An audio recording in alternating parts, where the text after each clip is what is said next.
Welcome to Stories Podcast. I'm your host, Amanda Weldin.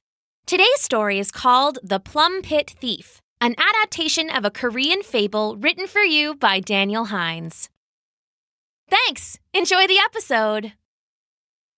The Plum Pit Thief.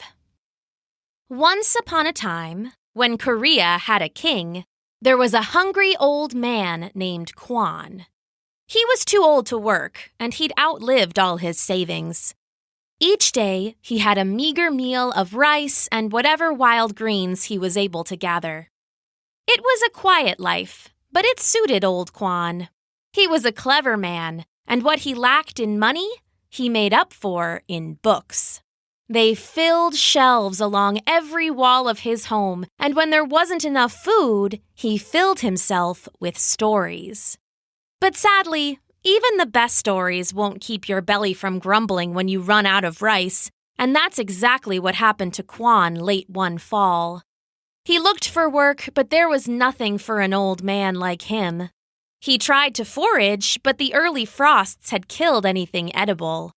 Soon, Kwan found himself starving and out of options. With a heavy heart, he headed into the market. He found the stall of a rich merchant, and when he thought no one was looking, he stole a cup of rice. Just as much as he could grab with one shaky hand. "Stop, thief!" came the guard's ringing shout. In an instant, old Kwan found himself staring down the gleaming edge of a sword. "No, I'm sorry," he said, pulling out the rice from his pocket. "I was starving, please. Here is your rice back." "Too late for that," the guard said. "The king wants thieves punished harshly. You're going to see the judge." The guard bullied him into local jail and left him stewing in a cell. After a lot of waiting, he was brought to the court. There, the judge looked at him for barely a moment.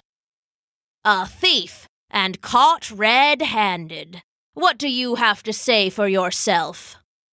"Well, I've never been a thief before. I ran out of food, and I won't have more money until the market next week. I just didn't want to starve. I'm sorry."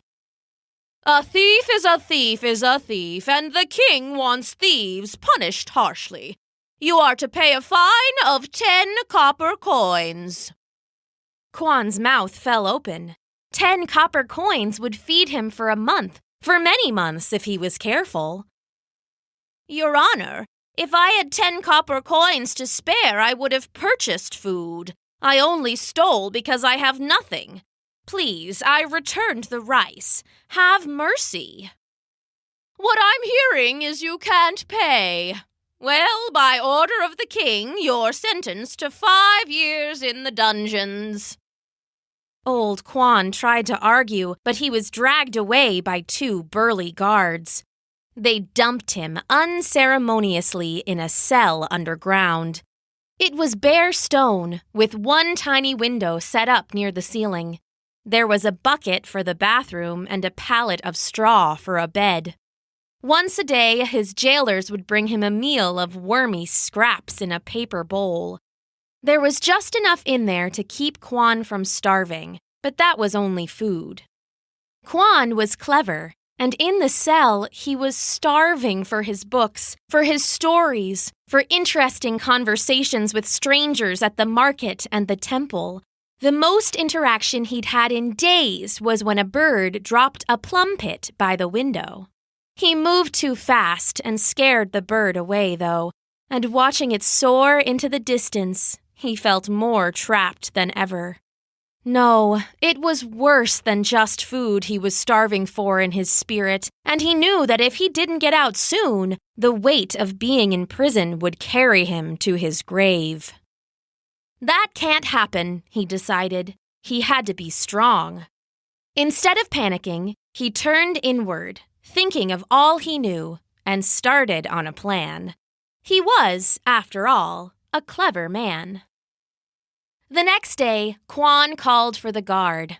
She came in with her sword half drawn, a sneer on her face. "What is it, prisoner?" she barked. I have a gift for the king, he replied calmly. The guard laughed and rolled her eyes. You have a gift for the king? That's ridiculous. You're a prisoner. I may be a prisoner, Kwan replied, but I was given a magic gift by a lucky spirit.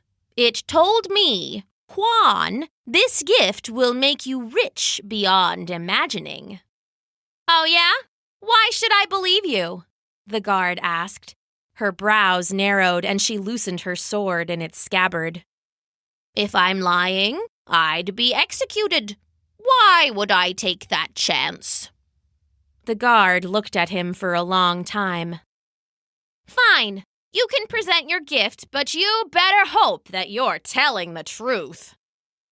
A few long, cold, and hungry days later, old, clever Kwan found himself being dragged to the royal quarters. It was beautiful, all intricately carved with a grand throne at the far end. On the throne sat the king, broad and regal. Alongside the throne were the ambassador, the general, and the prime minister, all proud and royal-looking in their own right. A crowd of others, there to view the day's decisions, packed the sides of the hall. Well, thief, boomed the king, you piqued my curiosity, but I don't have the time. Share your gift or face the axe. Kwan nodded and pulled from his pocket a pale white ball. It was origami folded from a few of his paper bowls. He unwrapped it slowly, lovingly, as though it were the most fragile thing in the world. The court looked on with wonder. Inside was the gnarled plum pit the bird had dropped near his window. It was nothing special, but they didn't know that. King, I was given this magic plum pit by an ancient spirit. If you plant this, you'll grow nothing but plums of solid gold. There was a murmur in the court. Well, if that's true, why did you not plant it yourself? I see you're in jail for stealing and not being able to pay the fine. Surely you could use some gold yourself. Alas, said Kwan, with all the sadness he could muster. The spirit told me it will only work if it's planted by someone pure of heart, someone who has never stolen or cheated. I thought surely the king, with his famous hatred of thieves, would be the best man to plant it. The king looked at Kwan, old, clever Kwan, and shook his head sadly. I cannot be the one to plant this, he said, and the crowd gasped. When I was a boy, I stole a knife from my father. He said I wasn't ready yet, and I wanted... It doesn't matter. I cannot plant this seed. I understand, Your Highness, Kwan said. Ambassador, how about yourself? No, I don't think so, the ambassador blustered. He was thinking about how he had taken bribes in order to make favorable suggestions to the king. Well, then, how about you, General? The general looked down at his boots, suddenly ashamed. He had kept copper coins meant for his soldiers and had wasted them gambling. No, not me. Kwan put a desperate look on his face. A pity, but maybe Prime Minister? Surely you can plant this and harvest the golden plums. The Prime Minister was a famously honest woman, but even she shook her head. She, too, had taken bribes over the years, and her face flushed red with shame. Is there none here among all you important decision-makers that can plant this tree? There were grumbles and mutters, and no one came forward. The king's face paled. He looked sick on his throne. Then Kwan, old, clever Kwan, started to laugh. He didn't mean to, but just seeing the looks on all their faces pushed him over the edge. And what's so funny? The king demanded. Oh, you all, Kwan laughed. You take bribes and favors and carelessly steal more coins than I'll ever see in my life, and then you put me in prison over a handful of rice. 10 copper coins for rice. I stole because I was starving, and your fines put me in jail. You all have more money than you know what to do with, and still you steal and then lock me away. His laughter died, and he looked up at the king with serious eyes. Your Highness, I tried to take a handful of rice, and I didn't even succeed. For that crime, I'll have to rot in your dungeons for 5 years. The king looked embarrassed, but finally he looked up and met Kwan's eyes.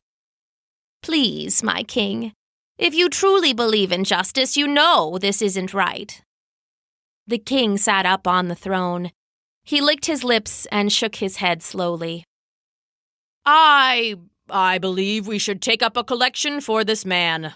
Let anyone in my court who is too afraid to plant the plum give a bit. I'll start myself. The king summoned a serving man who returned with a small leather purse. It was passed around the room and quietly, sheepishly filled. When it got back to the king, he opened it up and counted out 10 copper coins. Then he cinched the bag and threw it to Kwan. It seems that your fine has been paid, friend, he said. More than that, you've taught us all a valuable lesson. It's easy to make laws and to pass judgment, but so too is it easy to get carried away. I will look at these thieving fines I have made. Perhaps I was too hard on the poor.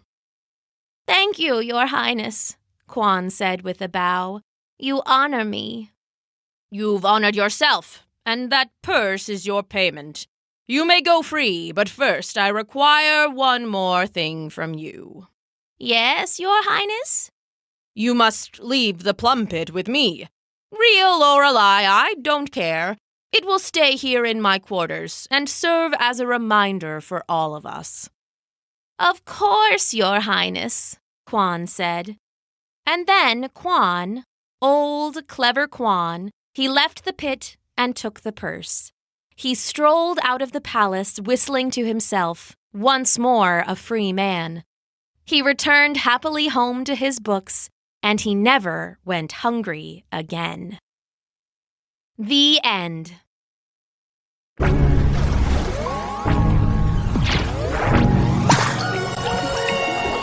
Thanks for listening.